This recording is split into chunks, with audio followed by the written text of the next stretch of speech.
هنشوف بقى النهارده مطعم لسه فاتح من حوالي شهر او شهرين بالكتير، من مطعم الفريب.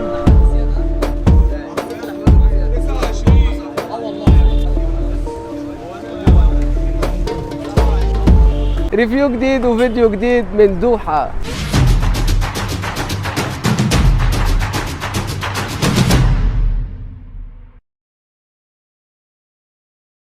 قبل ما نبدا الفيديو ما تنسوش بقى تعملوا لايك واشتراك في القناه وتفعلوا زر الجرس عشان تشوفوا كل جديد. فيديو النهارده بقى محل عباره ولا هو فطير ولا هو كريب. النهارده هنشوف مطعم الفريب.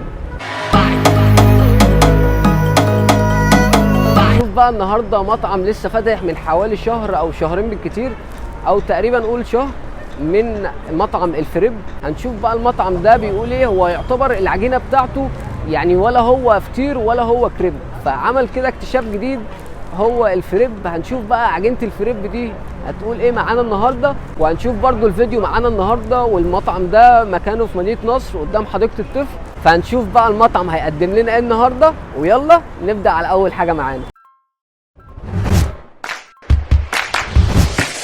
قول يا دوحه.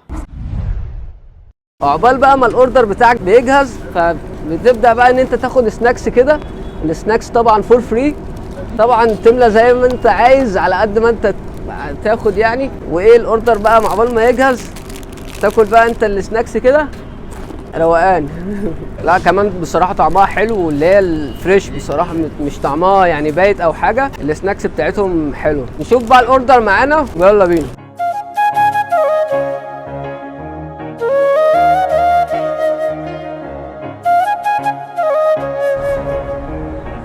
هنبدأ بقى بأول حاجة معانا، وهو كل بيبروني. هو مسميها كل أي حاجة بقى، تاكل بيبروني، تاكل هوت دوج، تاكل مش عارف إيه. نشوف بقى عنده الهوت دوج ولا البيبروني. أهم حاجة بقى نشوف العجينة اللي هو بيقول عليها، وده سعره 140 جنيه، وبصراحة مليها وحشوة على الآخر. فهنشوف بقى الطعم معانا بتاع الفريب والاختراع اللي هم عاملينه. صراحة اللي بيخترع بيظهر، فهو ظهر في أقل من شهر علشان عامل اختراع جديد، وده شكله كده زي ما انتم شايفين. هنبدا بقى نشوف اول حاجه معانا. حاسب عشان الراجل يعدي حبيبي. نشوف بقى العجينه بتاعه الفريب. هو عجينه ايه؟ ولا منها فطير ولا منها كريب. نشوف بقى الطعم معانا. وبصراحه الحشو ماليها، الحشو ماليه كده زي ما انتم شايفين. نبدا بقى نشوف الطعم. بسم الله. لا بصراحه طعمها حلو، وكمان حشيها من جوه، والصوص اللي حطه من بره ده حلو قوي. وحشيها بقى كده من جوه ايه، جبنه، كمان معاها الصلصه بتاعه البيتزا. فالطعم الصراحه حلو. طعم الجبنه الموتزاريلا بصراحه حلو، ومع الجبنه والصلصه كمان الزعتر مديها طعم حلو. فاول حاجه معانا الحادق حلو قوي بصراحه. فهنشوف بقى تاني اختراع معانا ويلا بينا.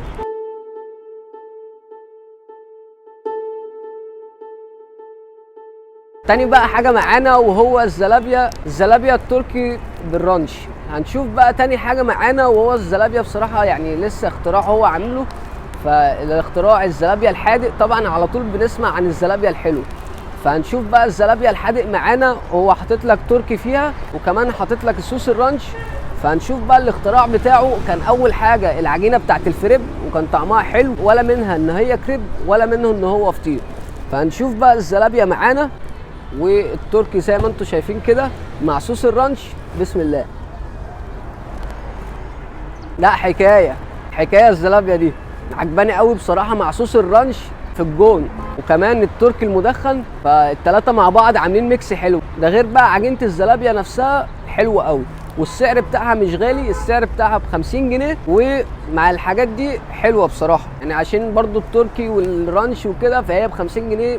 انا شايف ان السعر بتاعها كويس. بص الرانش بصراحه بتاعهم مختلف عن الباقي، عن اي مطعم تاني، لان بصراحه الطعم بتاعه مختلف عن العادي. فتاني حاجه معانا برضو اختراع وسعرها حلو. نشوف بقى تالت حاجه معانا ويلا بينا.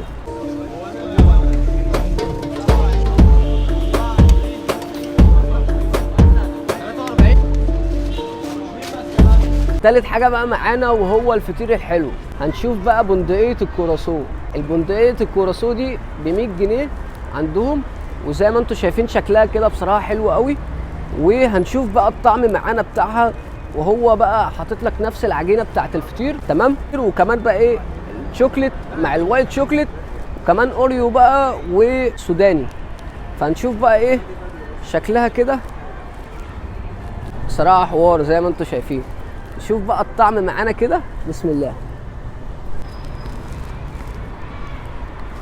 لا بصراحه طعمها حلو قوي، وكمان الشوكولاته نفسها طعمها حلو، الشوكولاته النوتيلا فمخدوم عليها بصراحه، مش اللي هي اي كلام وخلاص. ده غير بقى الوايت شوكليت مع الشوكولاته النوتيلا عامله لها طعم حلو، وكمان سعرها مش وحش. هو سعرها بصراحه بالنسبه للجوده بتاعتها كويس، مش وحش. فكمان عندهم كذا حاجه، عندهم برضو بالبيستاشيو وغير الحاجات دي، برضو عندهم كذا حاجه حلو غير الحادق اللي هم بيقدموه. اهم حاجه السر في الموضوع العجينه برضو حاجه جديده منها، ولا هي فطير ولا منها كريب. فبصراحه كمجمل المطعم حلو قوي، والعجينه بتاعته هي السر، والكواليتي بتاعت الحاجه حلوه بصراحه جامد. بس وده كان فيديو النهارده، فيديو كده على السريع. طبعا ما جبتش كذا حاجه، عندهم حاجات كتير من دي، والزلابيا انواع، والحادق عنده برضو انواع، وبرضو المنيو على صفحتهم عندهم بصراحه حاجات كتير. بس وده كان فيديو النهارده، يا رب يكون عجبكم الفيديو ده. ما تنسوش بقى تعملوا لايك واشتراك في القناه وتفعلوا زر الجرس تشوفوا كل جديد. وقول يا دوحه.